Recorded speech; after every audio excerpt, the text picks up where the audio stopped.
Federalist 82, Part 2.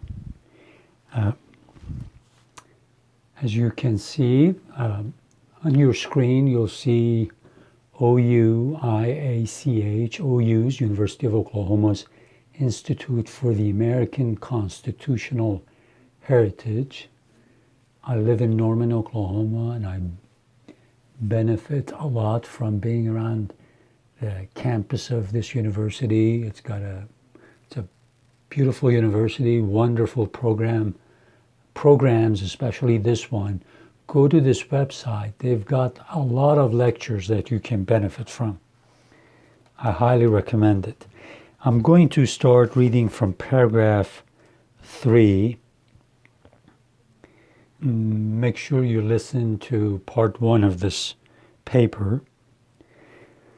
The principles established in a former paper teach us that the states will retain all pre-existing authorities, which may not be exclusively delegated to the federal head, and that this exclusive delegation can only exist in one of 3 cases, where an exclusive authority is, in express terms, granted to the Union, or where a particular authority is granted to the Union and the exercise of a like authority is prohibited to the states, or where an authority is granted to the Union with which a similar authority in the states would be utterly incompatible. Though these principles may not apply with the same force to the judiciary as to the legislative power, yet I am inclined to think that they are, in the main, just with respect to the former as well as the latter. And under this impression, I shall lay it down as a rule that the state courts will retain the jurisdiction they now have, unless it appears to be taken away in one of the enumerated modes.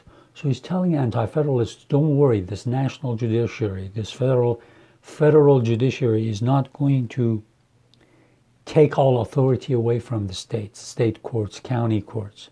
He says only in the places that they've been enumerated in the Constitution, have been exclusively given to the United States federal government, will the state or county courts or other courts will not be able to make judgments on.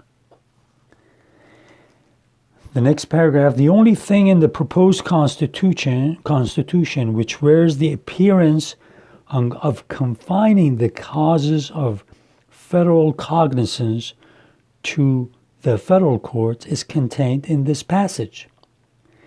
The judicial power of the United States shall be vested in one Supreme Court, and in such inferior courts as the Congress shall from time to time ordain and establish.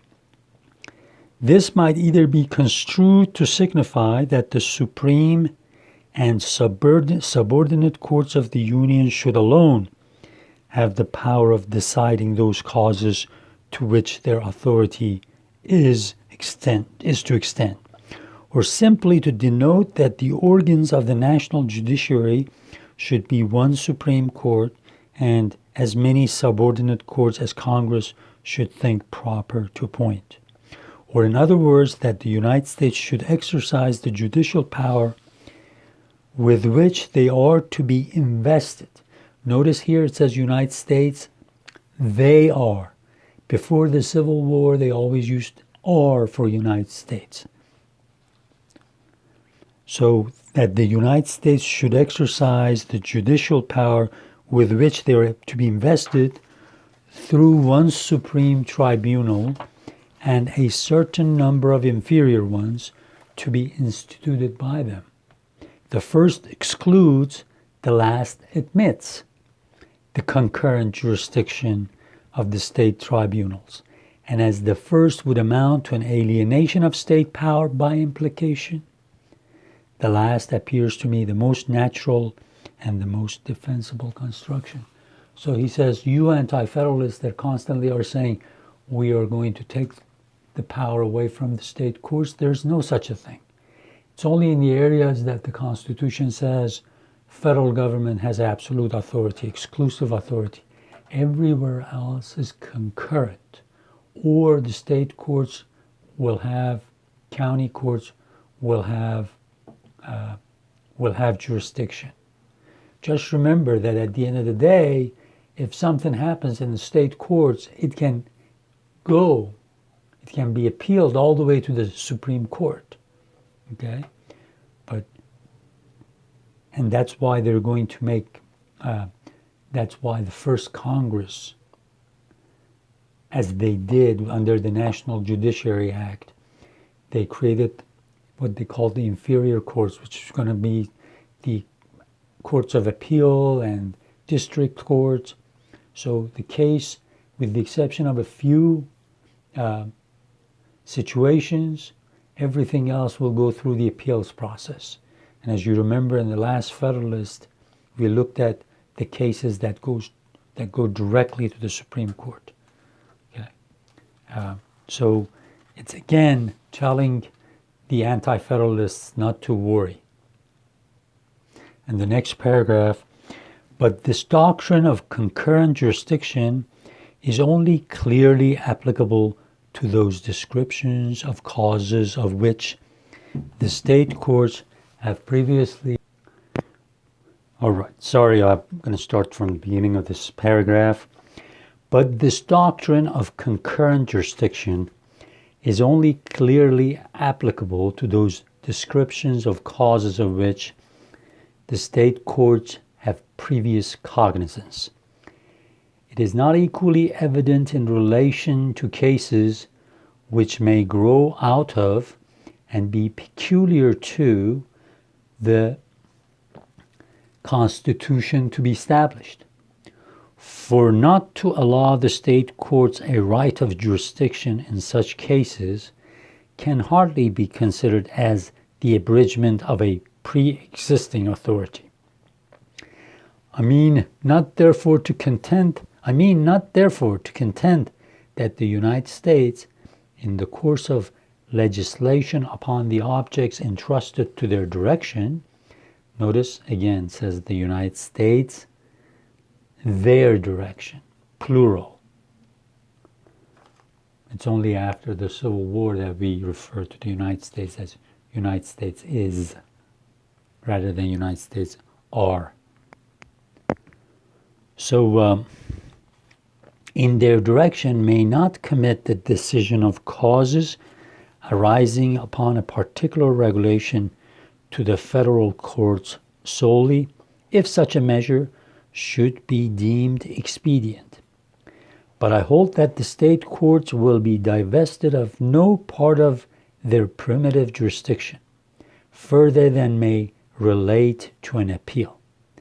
And I'm even of opinion that in every case in which they were not expressly excluded by the future acts of the national legislature, they will of course take cognizance of the causes to which those acts may give birth. This I infer from the nature of judiciary power and from the general genius of the system. The judiciary power of every government looks beyond its own local or municipal laws, and in civil cases lays hold of all subjects of litigation between parties within its jurisdiction, though the causes of dispute are relative to the laws of the most distant part of the globe. Those of Japan, not less than of New York, may furnish the objects of legal discussion to our courts.